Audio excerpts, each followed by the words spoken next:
There are two kinds of mornings for a mum author. The kind where the alarm goes off and you're already behind before your feet hit the floor. The house is loud, someone is crying, someone else can't find a shoe, and by 9 a.m., you feel like you've already lived a full day and you haven't even opened your laptop. And then there's the other kind, the kind where you wake up in the quiet before everyone else. You have a rhythm. Your body knows what's coming next. And by the time the kids are up, you already have half your soul back in your body. Today, I want to walk you through my morning routine, the one that decides which of these two mornings I have. This one is mine, yours won't look identical, and it shouldn't. But the shape of it might give you a starting point. Hi, I'm Aoife Proudfoot, and this is Author Mum Academy, a podcast for mums building a real writing career on the hours they actually have. Glad to have you back. So last week we did the Monday to Sunday grid, and we saw how many real hours you actually have in a week. Now, if you haven't listened to that one yet, it's called Where Did the Week Go? And I would really encourage you to go back to it before this one because it is the foundation. Today is the next layer because knowing you have 15 real hours is one thing. Actually protecting the first ones of the day is another. And the truth is, how you spend the first 90 minutes decides what happens with the other 14 hours. Your morning is the leverage point. Get the morning right and the day follows. Lose the morning to the chaos and you're spreading the rest of the day trying to catch up to a day that already got away from you. So this is the routine. Mine is 9 steps. It takes me roughly 2 hours from the alarm to the desk. This is what mine looks like right now in this season of my life. Yours will be different, but listen for the shape of it. Number 1, same time every morning. And that means same time every night too. The two are the same conversation. You can't wake up at 6 a.m. sharp if you went to bed at midnight. So step 1 is really 2 steps. Pick your rise time, then work backwards, whether that's 7 or 8 hours, and pick your bedtime. Then keep to both. Number 2, don't hit snooze ever. This is the hardest one and the most important one. The snooze button is where the mornings go to die. My move is to put my phone across the room, and even better still, if you can find a cheap alarm clock, the kind that costs like a fiver. Then you can put your phone in another room entirely if you want, and you have your alarm. The minute it rings, you get up. Not 5 minutes, not one snooze. You get your feet in the floor.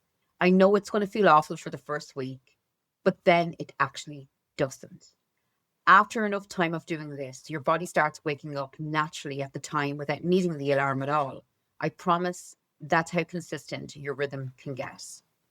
Step 3, water first. Not coffee, no phone, just a glass of water.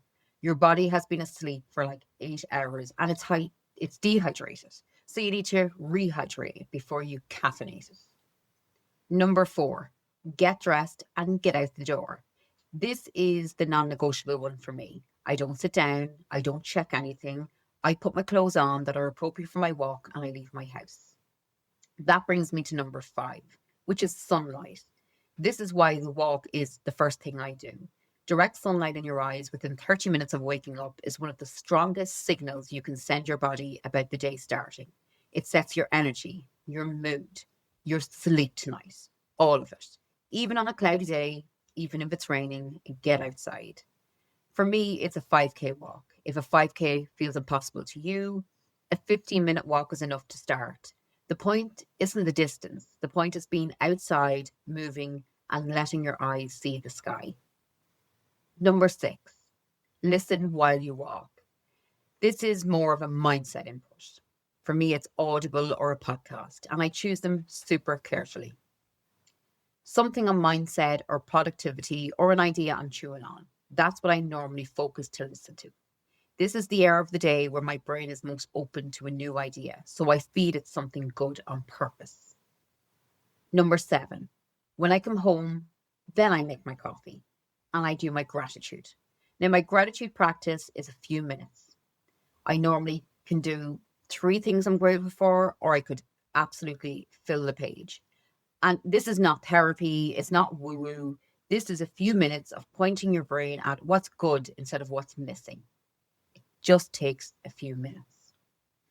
Number 8, while I finish my coffee, I look over the day. This is where last week's grid comes in. I look at the plan I have already made, the one you also made if you did the homework from episode 4. And I check the day in front of me. What's actually on today? What matters? What actually doesn't really matter? Just a few minutes to go over the schedule and know where the day is taking me. So then we move on to point 9, or step 9. So now it's my mum jobs. So it's the cleaning, it's the breakfast, it's the laundry, it's getting the children organised. This is the part where the kids are awake and the house comes to life. And I do it, but I do it from a completely different place because I've already had my morning. My soul is already in my body. The house waking up isn't happening to me. I'm meeting it head on. And then when the mum jobs are done and the kids are either at school or I have them sorted, I walk into my writing hour with everything in me still. So the point of the morning routine is never perfection. It isn't waking up at 4 a.m. and drinking celery juice. It isn't the routine any influencer sells you. The point is you own it. The first 90 minutes of your day, you decide how it is. Not your phone, not to get up and check emails. You own the day. But if you own the morning, if you claim it before anyone else can take it, then you get to meet the rest of the day standing up. You're not chasing, you're not reacting, you're leading. And that's what the routine buys you. Not extra hours, but ownership of the ones you already have. So your homework this week is to pick just one thing off the list that I just walked you through and try it for the next 7 days. Just one, not all of them. Maybe it's the phone across the room, or maybe it's the 15-minute walk in daylight. Maybe it's just the glass of water, just an 8-ounce glass of water before your coffee. Just picking one thing and really making sure you do it every day. I would not recommend to try and do all 9 steps this week because that is how routines fail. By day 3, you're going to feel overwhelmed and you're going to drop everything. And that's going to make you feel worse. So I would just say pick one thing, try it for the next 7 days. Then the next week, if that sticks, add a second. So this is how you actually build a morning routine that you can always do. So it's just one step at a time. I always love hearing other people's morning routines. If you have one that's working for you, or just even a piece of one, come tell me. Reply to this on Substack, DM me on Instagram. You could email me, depending on what platform you're listening this from. I read every one of them. So next week, we'll talk about your night routine because the next day starts the night before. Until then, pick one thing and I will see you on Tuesday.